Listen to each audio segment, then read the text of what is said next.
to share something with you. That might put me in a very negative light, yeah. Relationships are not my forte. See if someone grabbed up my wife or something completely different ballgame. I'll walk away from here, and this has been like a therapy session.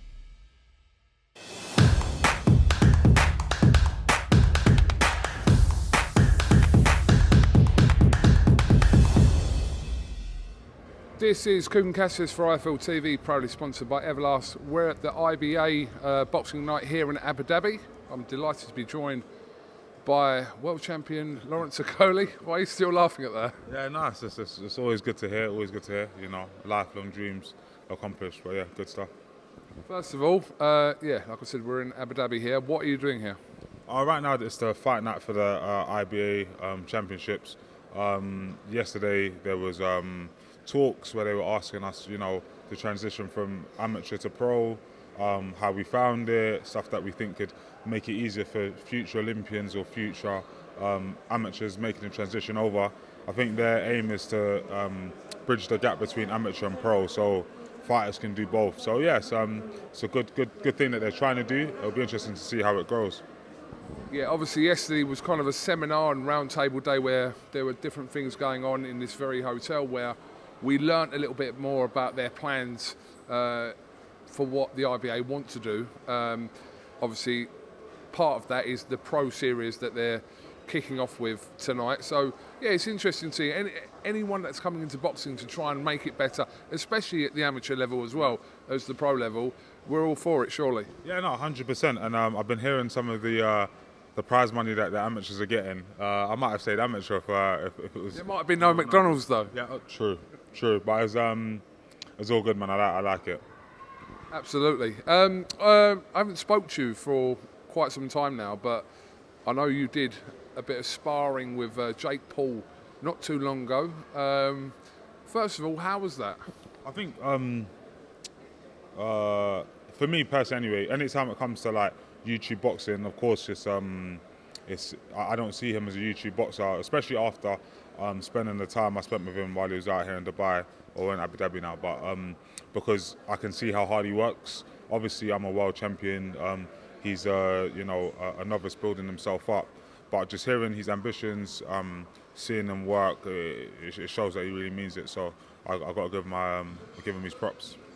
Since he kind of come onto the scene, he was always being trained by BJ Flores, who was obviously an established professional who has been in some high-profile fights himself. Exactly. So, I mean, I've spoke to BJ before, and he said, you know, this kid can actually fight. This was like before, I think, after his first fight or whatever. But even the time where Breedis was like calling out Jake Paul and getting these tattoos done on him, etc., etc. Has your opinion about Jake Paul, now you've kind of spent time with him and also been in the ring with him in a sparring capacity, has that altered? Yeah, but I mean, obviously, I'm a world champion, you know, and I'm a heavier guy.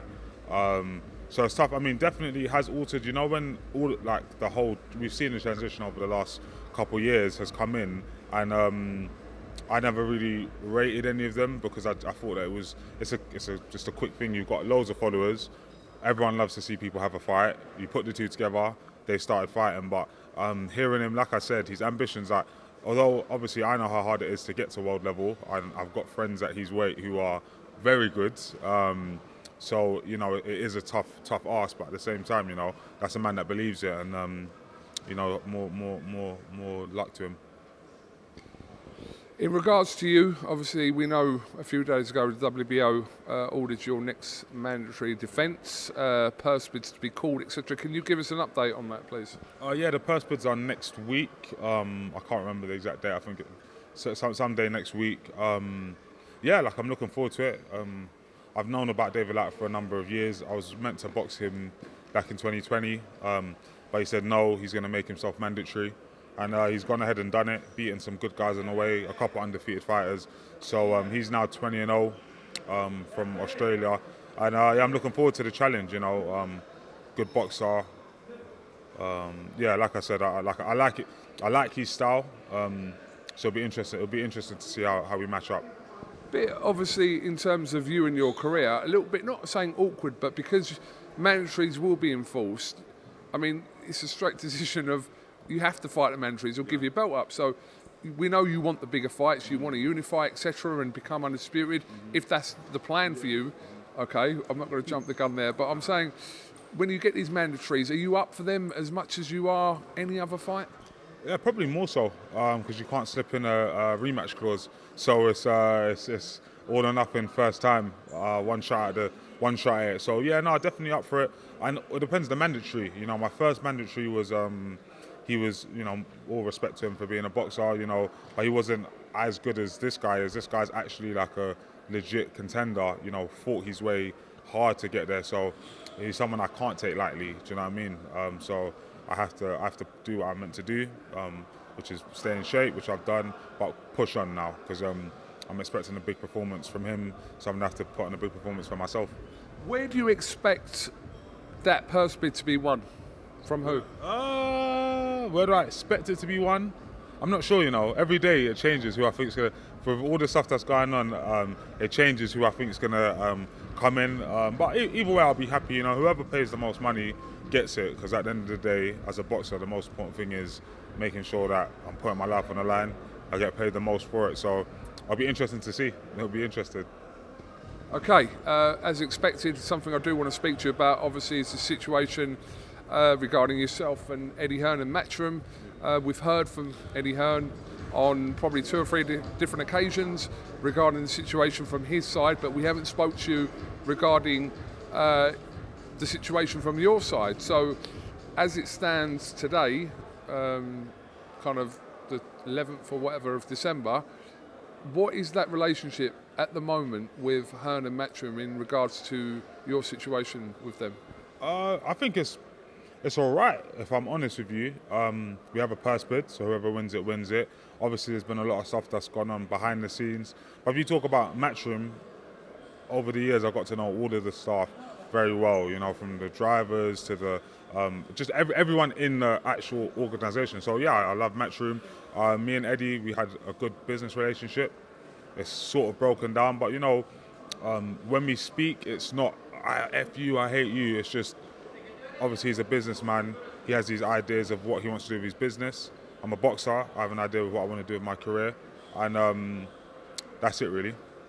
When I spoke to Eddie Hearn, and I want to just point out that there is kind of, we'll get you to go over the timeline, but this has been running for a few months now. So it's not a case of, it's just a case of we haven't spoken to you, why I'm kind of asking you questions from an interview I did with Eddie Hearn 3 weeks ago. But from that interview I did with Eddie Hearn, where he probably spoke the most he has done about your situation, which I'm sure you're all aware of. One thing I did ask him was that if you, as in Lawrence Okolie, was to walk into this office now to speak to Eddie and try and resolve this situation for the best for both parties, was that possible? Now, he said he was open to doing that. Now, I understand it's not as straightforward as you doing that, but can you just make some comment first of all on that? I just think, you know, well, it's just not true. Just point blank. I think, as you know, it's gone on for a number of months. And before anything became public, like, you know, I did a tweet, which is when it became public knowledge, but it had been going on for months. And it came from the fact that I couldn't speak to him. You know, there was barriers set up by him, legals, lawyers, and it's like the whole time this stuff's happening, I'm being sent legal letters saying, you can't speak, you this, you that. And I have to go get literal legal help to explain to me whether or not I am, I'm not, and the whole time you don't want to jeopardize your position, whatever. In terms of speaking to him, I tried, you know, we tried, but the demands that are coming from them are kind of irrational. So when I've tried to reach out to him and explain the situation from, it's not even a situation that, like, clear cut, my contract's finished, it's expired, I want to either you guys pay me more or I move on.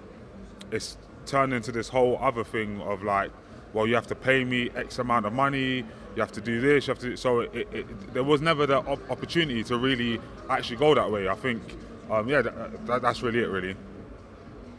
Let's come on to the situation regarding this fight that Hearn and Matchroom have spoken about, that they believe that is owed towards them and you believe it's not. So just correct me if I'm wrong in what I'm about to say.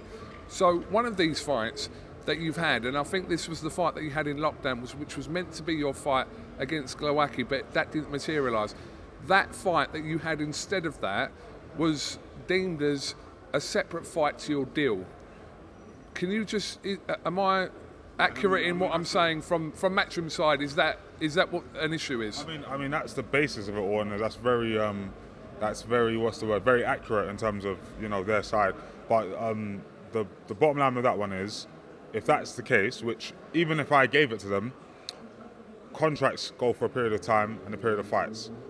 That extra fight that they call it was never explained to me, or I never signed it, ever. It was never brought to my attention until when my contract came to an end. That's when we negotiated for a couple of months. So bear in mind, my contract ended in May. We negotiated for 2 months after that, when everyone accepted the contract was over. And as soon as we couldn't get anywhere, and I said, okay, well, I'm going to go and get other deals, this fight, they just sort of started trying to find loopholes and everything. Oh, well, actually, you had a fight in 2020, 18, 19, 20 months ago, and it didn't count, so you have an extra fight. So they're saying that point, and until I go and actually get paid legal advice, that say, can you look at my contract? Because if I have one, okay, cool. My former management looked at it, they said, no more fight. Lawyers, no more fight. And now, we get to this point here, and it transpires that there is no more fight. But it's a narrative that's been spun, and I've also been told you can't talk about it. So it's like the narrative's going, but it's just not true. So that's where we're at right now.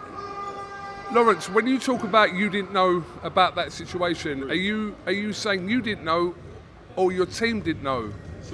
So what I'm saying is, the long and short of it is, I am a fighter.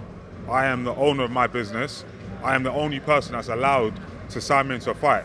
You do interviews, no one is allowed to make you, extend, it's just not possible.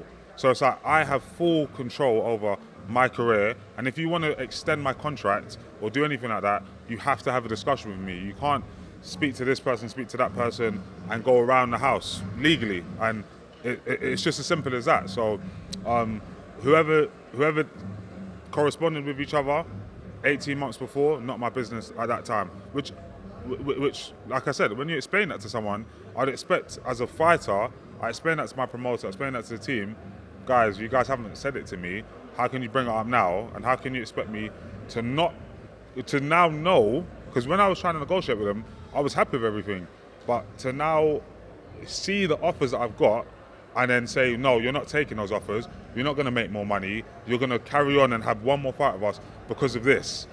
And then I have to literally go out and find out that it's just not possible to do that. But yeah, it's neither here nor there, really. Lawrence, when you had this fight in lockdown, as far as you were concerned, and I'm only going to ask for you rather than, because I know there's many people kind of around you, and we'll talk about that in a second, but when you were having this fight, did you believe that this fight was part of, say for example, it was a 3-fight deal at the time, did you believe that fight was a part of that 3-fight deal, if it was a 3-fight deal? Yeah, you're going into the ring and you're having a fight. That is it's as simple as that. I've had a fight during this period. No one has told me anything different. That's what it is. And then the most important thing, because I feel like it's good for boxers to go and look at your contracts, go and get legal advice separate from everyone, for yourself. In contracts, there's obligations and then there's timeline. The timeline in UK law supersedes everything. So it's like, the obligation on fights is on the promoter. So the promoter is not allowed to give you a 4-fight deal or 3-fight deal and make you fight once, because then they're in breach. It's not for you. No one can force you to fight ever. That's just the way it is. So it sounds, I don't know if it sounds complicated because I've never really explained it to someone, but the bottom line is, however you look at it, contract comes to an end, contract comes to an end. I had X amount of fights, I had X amount of fights. Even if I accepted what they've said, which, regardless, there is no fight left. That's with Matchroom's own admission, that's with their legal's own admission, that is a cold fact. That at any moment, I could go on my phone, I could bring out correspondence between myself and Matchroom to that exact fact. It's just, obviously, because of all this stuff, a lot of stuff gets lost. The bottom line is, I was happy with Matchroom, happy with Eddie, happy with everything, until we got to an end where it's like, you guys are doing stuff. Like, so for example, when I did a post, which I deleted myself because I didn't like the connotations behind it. But when I did that, what Eddie and everyone fails to explain is that we had been speaking for a number of months before that, where it got to the end result of Eddie Hearn saying to me on the phone, if you want to take this, and this is the long and short of it. I've got a new deal, yeah, that I've come and I presented. I said, Matchroom, you don't even need to match these numbers. You just need to get close, and I'll stay with you. Absolutely not. No chance. This is you. This is it. Blah blah blah. If you want to take that new deal, that fancy new deal, you're gonna have to pay me £500,000, or my company £500,000. When you hear that, then you also hear legal letters and you can't speak and we're gonna sue you and this, that, and other. It made, like, I genuinely felt alone. I can't explain how it felt because I haven't felt like that in a long, long time. So I was frustrated. I didn't feel great. Frustrated, threw up a post, deleted it, and then that's where it became a bit more public knowledge that there was a battle. But it's something that had been going on for months, and it's something that I don't even want to over talk about because I know how it's ending. I know how it's going to end, and I just want to be able to crack on with my actual career and carry on fighting. I've got a mandatory, God willing I win that. I want to unify. I just want to crack on, like, do you know what I mean? Anyway. Lawrence, again, referring back to that interview I did with Eddie Hearn, he questioned some of the people around you that were advising you, which I'm sure you'll be aware of as well. Can you make comment on that, please? I can make comment on it, and I just think that it's just nonsense, really. I mean, the bottom line is, oh, sorry, I don't know if that's going to, but yeah, sorry. There's not really much to it. I just think all of us are doing a job at the end of the day, yeah? And it's like, I'm doing a job, the same job that I was doing, but I'm doing it potentially for a lot more money in the future. So if you ask me if the people around me now are good at what they're doing, I'd say yes. If I look around my team now, I look and say, no one here is going to do anything shady to me. We don't know, but God willing. So I feel safe, I feel comfortable. I know win, lose or draw, these are the same people that are going to be with me, but then they're also talented at what they do. So ultimately, at the end of the day, you know, I'm in a position now where anything I do is, I ride on it. Whether it goes well or it goes badly, I'm going to be able to sleep at night saying I did it the way I wanted to do it. Something else also I wanted to make comment on. This point seems a little bit trivial, but it was brought up again in that interview, and there's been reference to this. The chocolate sky dweller that Eddie Hearn. I'm wearing that one today. Oh, you are wearing it today? Right. Come on. This chocolate sky dweller that Eddie Hearn promised you after, if you were to win a world title, which you did, which you've got, that has been made reference to in whatever way. So I know you've seen these comments, so I just wanted you to kind of make comment on that as well. Nothing much to it. Like, thank you. Like I said, this is a present that I'm happy. The guy said to me, "You win a world title, you'll get me a sky dweller." I won it. You got it for me. Man of his word. Done what he said. Happy.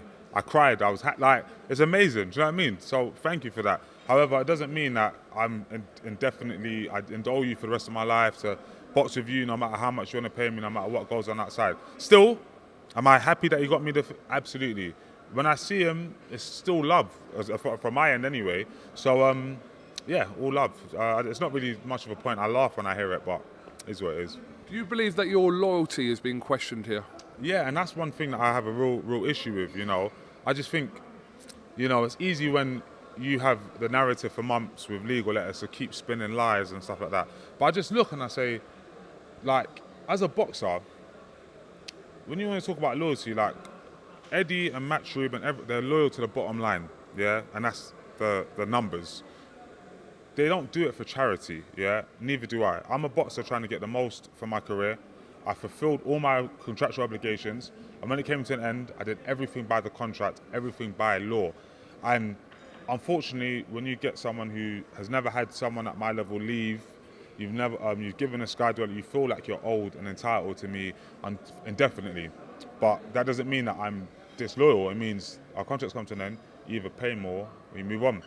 And Eddie Hearn, of all people, is someone who should really get that understanding, because he's someone whose dad owned Matchroom, passed it down to him. He's with Sky Sports for a number of years, had amazing shows, built up AJ on it, built up a whole host of other fighters.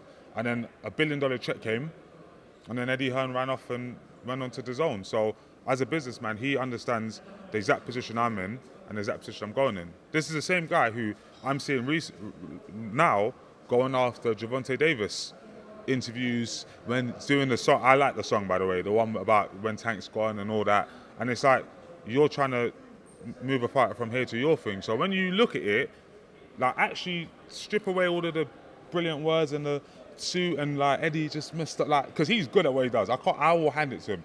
When I watch Eddie Hearn's interviews, my mum called me one day. Eddie Hearn did an interview, spilling all of this stuff. He's got one fight left. My mum called me and she's like, Lawrence, what are you doing? You got one fight left with Eddie. Go. And and that's the day it shook me up big time. I'm there like, he's that good. My own mum would call me, and she wasn't like, she was shouting, go, you. So I had to literally explain to her.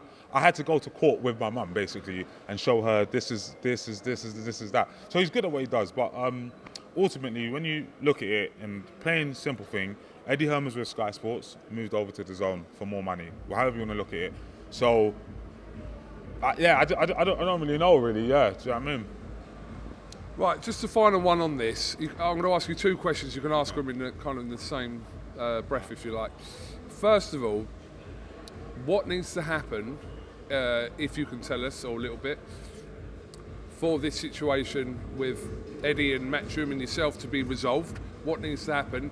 Secondly, do you see yourself ever working with Matchroom and Eddie Hearn again? So you can kind of answer that in one. Yeah, I think that in terms of it being resolved, I think we're near enough there or thereabouts. I think that we've all had our time, we've all done our venting. Eddie's done his interviews, I've done whatever, and it's just like with this situation, it's now he either wants to pay the most for the purse bids or not.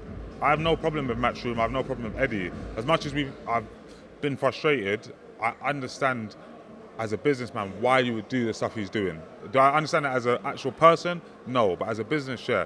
So that kind of answers both questions. If Eddie pays the most for purse bid, I'm boxed for them. If someone else does, I'm not. If Eddie and Matchroom felt like they wanted me to have a fight in the future, I'm completely up for it. He's got some fighters that I need to fight before they retire or before my career is finished. So there's probably going to be a time where we do work together, whether it's the next fight or, God willing, I keep winning, we'll get some more work in the future. So you'd be happy to be working if it made sense for you financially or for the benefit of your career? Yeah, more than. Once again, I have actually no ill will, no bad feelings. Like when me and Eddie speak, it's okay. It's just he has this opinion, I have this opinion, and either we both say, you know what, is it fucking worth it? You go on and do whatever you want, I go on and do whatever I want, or not. And either way, I would still work with him. Will he still work with me? I don't know. Don't really care. I'm just happy with how life's going. Okay, well, I'm assuming this is the first time you've actually spoken a situation, apart from your kind of some of your posts you've done on social media. I've not really heard you speak, so I'm assuming this is the first time you've spoken about this situation. Am I correct in saying that? Yeah. I mean, every now and again I've done a post, or I say I've done 2 posts about anything, but I think it's been difficult, you know, as I said, I've got legal letters through the ear saying you can't this, you can't that, so it's been tough. However, I've got to a point now, I just think if I see you, why can't I talk? Do you know what I mean? I've seen Eddie do it every day, so why not? Okay, but just, coming away from that, obviously your focus will be obviously to see what this purse bid situation brings next week, and then you can then focus obviously on Light, Agreed. I'm already focused on him, you know. His picture's already up on my wall, in the gyms, but on the treadmill when I'm running and it gets tough, I look at him holding a WBO version, not my belt, but a version, and it spurs me on because, you know, when you take your eye off the ball, whether it's personal reasons, whether it's this, whether it's that, that's the times you come unstuck, and I've seen it happen to fighters before, and I'm not planning on being one of them, so I'm 100% on it. Right, well, like I said, we'll get another word with you once that situation has resolved itself, and obviously we know that's your next fight because it is your mandatory, so we'll catch up then. But Lawrence, have you got anything else you'd like to say? Thank you for the supporters that have been messaging me, making sure that I'm doing all right. I'm good, I'm ready to come back, and all smoke ahead. Lawrence Okolie, thank you very much for talking to IFL TV, and like I said, keep us updated on that purse bid situation, and we'll catch up with you again soon. Thank you.